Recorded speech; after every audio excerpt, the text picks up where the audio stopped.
Dalam jam ini kita juga ingin bincangkan mengenai terdapat rungutan daripada orang ramai berkenaan kenaikan harga makanan di Bazar Ramadan. Bagaimana kita nak memahami situasi ini dan adakah ia adil untuk pengguna serta peniaga? Untuk itu kita akan bersama Encik Muhammad Yusrizal Yusof, Setiausaha Persatuan Pengguna Kedah. Selamat tengah hari Encik Yusrizal.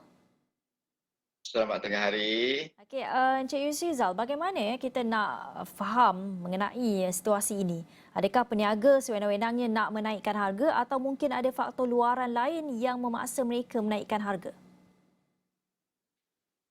Kita di Persatuan Pengguna telah memantau sejak Bazar Ramadan ini dibuka pada 1 Ramadan dahulu, dan kita dah memeriksa bahawa kebanyakan peniaga-peniaga bazar ni terpaksa menaikkan harga makanan mereka disebabkan peningkatan kos-kos tertentu. Contoh dia, kalau kita tengok peniaga-peniaga yang berniaga berasaskan tepung.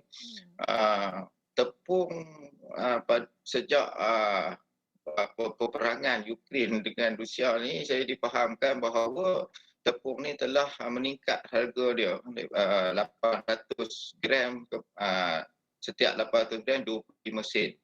Kemudian dari segi harga ayam hari ini kita tengok meningkat sebanyak sekilo sebanyak hampir RM1 lah, 70 sen ke 80 sen.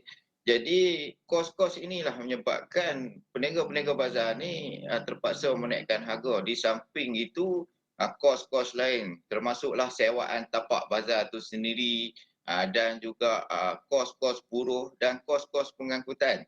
Inilah kita nampak di sini pada tahun ini harga melonjak dengan tinggi di bazar-bazar Ramadan. Cik Yusrizal, tapi dalam masa yang sama juga bagaimana kita nak mahu pengguna ini memahami ataupun bagaimana mereka ni boleh jadi pengguna yang bijak untuk memastikan mereka tidak terkesan dengan situasi kenaikan harga. Baik, rata-rata pengguna memanglah tidak berpuas hati dengan kenaikan harga ni. Banyak rungutan di media-media sosial kita nampak harga yang tidak munasabah dikenakan kepada pengguna. Jadi kita sebagai pengguna sebenarnya kita mempunyai hak untuk memilih dan menentukan harga. Sebagai contoh di harga ayam sendiri, kalau kita tengok pada musim pandemik dulu, harga ayam sekitar per kilogram RM5 ke RM4 ke RM5 per kilogram. Hari ini dah jadi sampai RM9 ke RM10 per kilogram. Jadi di situ kita nampak situasi di mana permintaan kita apabila tinggi dan harga harga ni makin melonjak. Kita kalau lebih tinggi kita minta lebih mahal harga barangan tu akan naik. Disebabkan ada pihak-pihak kalau tengok permintaan tinggi daripada pengguna, dia akan mengambil kesempatan ke atas permintaan yang tinggi ini. Sebagai pengguna, jadi pada bulan Ramadan ni kita berbelanja secara berhemahlah.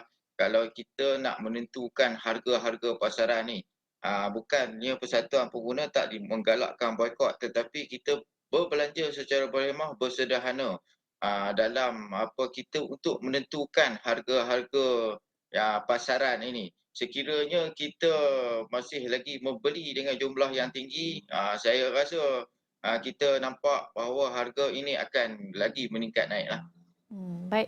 Dalam masa yang sama ada juga gesaan penguatkuasaan untuk meletakkan tanda harga itu supaya pelanggan tak berasa tertipu ataupun terkejut bila tengok harga. Tak ada tanda harga tapi bila dah beli, harga mahal pula. Macam mana tu?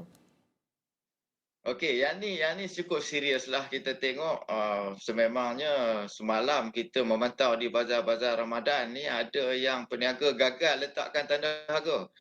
Bila peniaga gagal letakkan tanda harga ini boleh peniaga boleh manipulasi harga tu.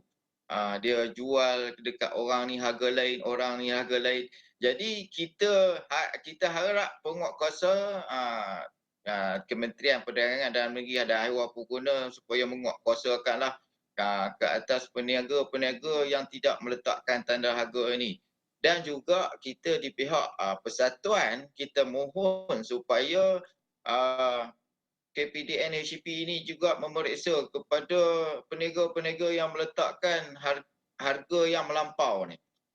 Kita nampak ada yang sampai teh pun harga RM7. Jadi ini harga yang melampau, kita supaya kita periksalah mereka-mereka ini supaya tidak mengenakan harga yang tinggi ke atas pengguna.